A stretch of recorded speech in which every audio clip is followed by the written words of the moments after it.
sur les pelouses, on a senti toute cette fraîcheur.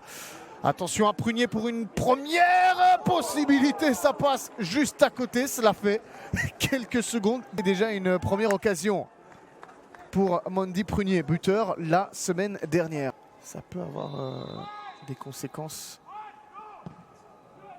Deuxième poteau, la tête, et il faut une intervention de Xavier Guis.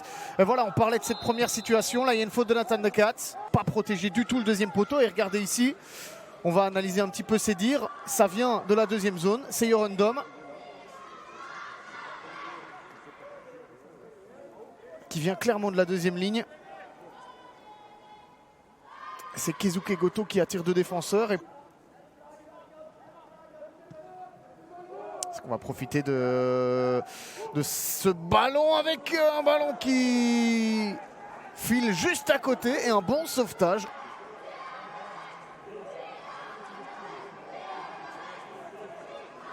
Il arrive à bien se positionner entre les lignes. Jure. Longue touche.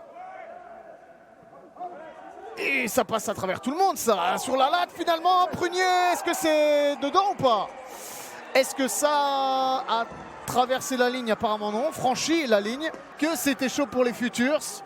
Sur ces longues touches de Matthew Healy. Regardez, c'est qui va toucher? C'est Dorian de Soleil en premier. Et puis Mondi Prunier. Ouais, non, ça ne franchit absolument pas la ligne. On était loin, très loin pour se positionner. Les voici, les premiers tirs et tirs cadrés. Et Franco, on l'a pas vu monter. Hein. D'habitude, il propose pas mal de courses. Et Massolin, bien joué Massolin qui est sorti du pressing. Et puis la passe vers Corentin Lavie. Est-ce qu'il est en position de hors-jeu? Le drapeau se lève. Oh, quel but!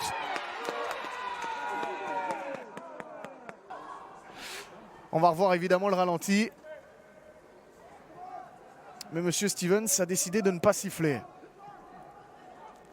Long ballon, et Prunier là, il n'est pas en position de hors-jeu. Mondi Prunier face à Tom Schlick, il doit terminer le boulot, c'est dedans. 0-1 pour les Framborains alors qu'il y avait une grosse situation il y a quelques secondes pour les RSCA Futurs. Mondi Prunier qui part en profondeur, il n'est absolument pas en position de hors-jeu. Et voici une très bonne passe de Corentin Lavie avec le mauvais alignement de Jorendom. Et d'Amando Lapage, ils essayent de revenir comme des boulets de canon. Mais Mondi Prunier qui vient chercher son 6e but et qui intègre le top 5 des meilleurs buteurs de la Challenger Pro League par la même occasion. À égalité avec Kayefuro et Pap. Ce sera plutôt Lapage, j'ai l'impression, vu son langage corporel. Lapage, le pied droit et Guis.